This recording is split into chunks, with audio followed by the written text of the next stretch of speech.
যিহেতু আপোনালোক জ্ঞাত যে 2023 চনৰ 26 ডিচেম্বৰত এটা আমাৰ LPUP পদৰ 5,500টা শিক্ষক পদৰ আবেদন গ্ৰহণ কৰা হৈছিলে।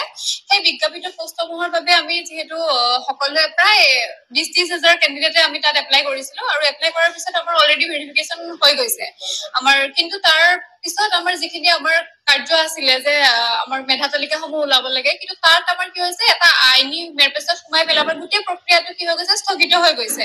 আৰু সেই স্থগিত প্ৰক্ৰিয়াটো আমাক কৰি আছে কেইজনমান ভুৱা নিয়জ কেণ্ডিডেট। তাত মুঠ কেণ্ডিডেট আছে তেওঁলোকৰ 171জন কেণ্ডিডেট। গতিকে মুঠ 171জন কেণ্ডিডেটৰ কাৰণে আমি কি কৰিছো 5,500 কেণ্ডিডেট, তাততো ধৰি লওক পাবলগীয়া কেণ্ডিডেট আছে আমাৰ 5,500 কেণ্ডিডেটে পাব।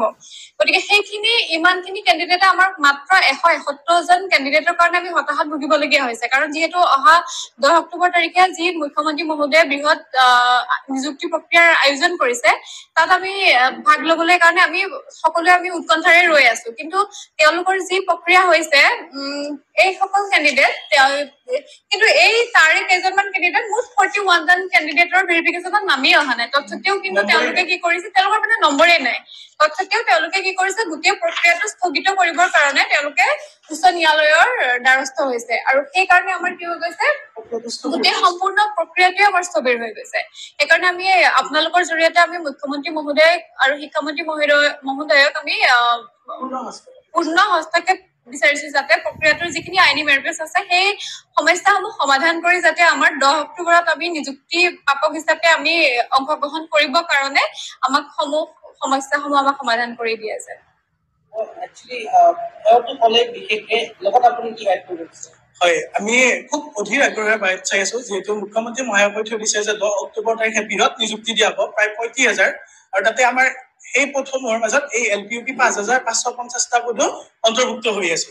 গতিকে আজি যিহেতু ছেপ্টেম্বৰৰ প্ৰায় 6 তাৰিখ হ'লহি, এই পদসমূহৰ এতিয়ালৈকে এখনো মেৰিট লিষ্ট প্ৰকাশ পোৱা নাই। কাৰণ এই যি ভুৱা NOS ডিগ্ৰীধাৰী কিছুমান ইন চাৰ্ভিচ টিচাৰে আদালতৰ দ্বাৰস্থ হৈ প্ৰক্ৰিয়াটোক স্থবিৰ কৰি থৈ দিছে। তেওঁলোকে যি বিভাগীয় কৰ্তৃপক্ষই ইন চাৰ্ভিচ প্ৰমাণ বিচাৰিছিল, ডকুমেণ্টছ বিচাৰিছিল, সেইসমূহ তেওঁলোকে দিব পৰা নাই। তাৰ লগত আমি যিসকল জেনুইন SCRTৰ অধীনত DLED কৰা প্ৰাৰ্থী আছো, সেইসকল আমি যাতে বঞ্চিত হৈ নাযাওঁ সেই প্ৰক্ৰিয়াটোৰ পৰা, নিযুক্তি প্ৰক্ৰিয়াটোৰ পৰা, তাৰ বাবে আমি মুখ্যমন্ত্ৰী মহোদয়ক আমি ইয়াৰ পৰাই অনুৰোধ জনাব বিচাৰিছো আপোনালোকৰ যোগেদি, যাতে তেওঁ এই আইনী জটিলতাসমূহ, এই ভুৱা ডিপ্ল'মাধাৰী প্ৰাৰ্থীসকলৰ আইনী জটিলতাসমূহ দূৰ কৰি আমাক যাতে এই নিযুক্তি প্ৰক্ৰিয়াটোত অংশগ্ৰহণ কৰিবলৈ সুযোগ দিয়ে।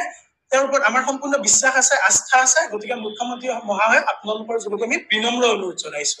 এইখিনিয়ে আজি আমাৰ সংবাদ মেলখনত আপোনালোকক জনাবলগীয়া কথা। আমি এতিয়াও তাৰ ওপৰত বিশ্বাস আছে, তেওঁ এই আইনী জটিলতাসমূহ নিশ্চয় দূৰ কৰি আমাক নিযুক্তি দিব।